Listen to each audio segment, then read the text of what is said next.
De loin, touche chacun de nous dans cette salle. Particulièrement...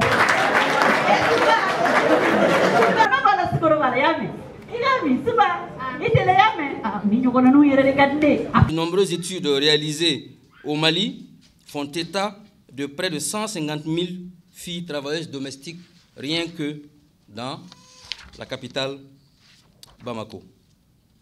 Ces mêmes études montrent que 87% des jeunes filles travailleuses domestiques commencent leur journée de travail avant 6 heures du matin et quelquefois ont des journées allant de 13 à 16 heures de travail sans repos.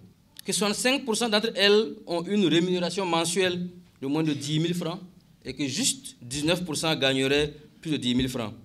Et encore plus triste, que 9 à 10% ne connaissent même pas le montant de leur rémunération.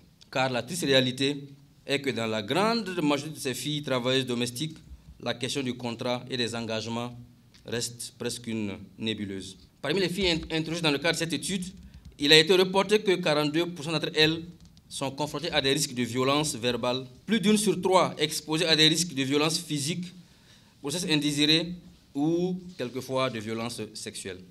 Et du coup, Mali souhaite donc, dans le cadre de son mandat de protection de l'enfance, attirer notre attention sur cette cible particulièrement vulnérable et mobiliser nos énergies en synergie, alliance et partenariat pour accompagner les efforts de l'État.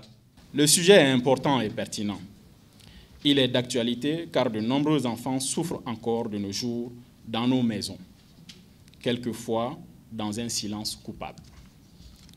À en juger la qualité, le sérieux et la compétence des participants présents, je reste persuadé que le lancement de cette semaine de communication, de sensibilisation et d'interpellation sur la problématique des filles travailleuses domestiques conduira à des actions et propositions constructives et des engagements qui nous permettront de faire des engagements individuels et collectifs pour une meilleure protection de cette cible.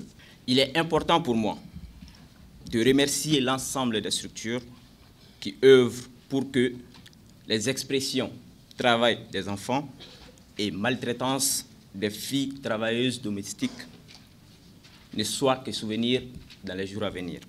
Je n'oublie pas qu'il reste beaucoup à faire pour qu'on arrive à mettre fin à ces fléaux, mais je reste convaincu qu'avec de la détermination, nous allons y mettre un frein.